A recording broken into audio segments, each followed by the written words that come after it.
Hello, কালকে তোমাদের বলেছিলাম একটা ধামাকা আছে, চলো আজ সেটা শেয়ার করি। সকাল সকাল কাজ সেরে আজকে গেছিলাম একটু ব্যাংকে টাকা তুলতে। কেন বলো তো? ঘুরতে যাব খুব শিগগিরই, আর সেই ভ্লগ খুবই শিগগিরই আসছে। আর ব্যাংকে এসে দেখি ভীষণই ভিড়। অবশেষে অনেকক্ষণ ওয়েট করার পর আমি কিন্তু আমার লাইনটা পেলাম টাকা তোলার। আর এসে দেখি যেমন লাইন তেমন কিন্তু ব্যাংকের যে কর্মী তিনিও টিফিন টাইমে গেছেন। তো যে কারণে অনেকটা টাইম বসতে হয়েছে।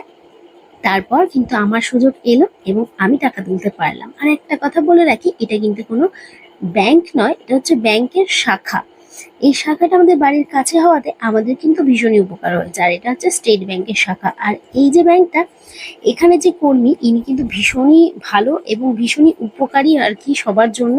আর এনার ব্যবহারও ভীষণ ভালো। আরো এরকম অনেক শাখা দেখেছি যেখানে না ব্যবহার তো ভালোই না, সাথে চিটিং বাজার এক শেষ। ইনি কিন্তু ভীষণই সৎ এবং খুবই ভালো। আর আমার টাকা কিন্তু তোলা হয়ে গেছে। এবার আমি যাচ্ছি বাড়ির দিকে। বাড়িতে এসে দেখি বর মশাই আমার বার্থডে গিফট নিয়ে চলে এসেছে। বলো তো কি আছে এখানে?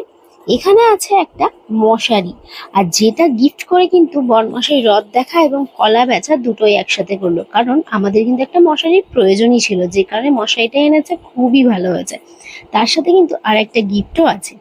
আর এদিকে বলে রাখি, যে তোমাদেরকে বলেছিলাম ধামাকাটা আছে, সেটা হলো বার্থডের দিন রাত্রেবেলা আমার বোন কিন্তু বার্থডে সেলিব্রেশনের পর আমাকে একটা গিফট দিয়েছিল, যেটা আমার কাছে ভীষণই আনএক্সপেক্টেড ছিল। গিফটটা পেয়ে কিন্তু আমি ভীষণ ভীষণ ভীষণ খুশি, কারণ এই গিফটটা আমার এমনিও দরকার ছিল। আমি কিন্তু কয়েকদিনের মধ্যে ভেবেছিলাম একটা ব্যাগ কিনবো, তো ও যেহেতু দিয়ে দিয়েছে, রংটা আমার ভীষণই পছন্দ হয়েছে। তোমাদের কেমন লাগলো অবশ্যই জানিও। আর হ্যাঁ, আর একটা যে গিফট ছিল, সেই গিফটটার মধ্যে তোমরা একবার বলো তো এর মধ্যে কি আছে, তোমরা গেস করে আমায় জানাবে কিন্তু।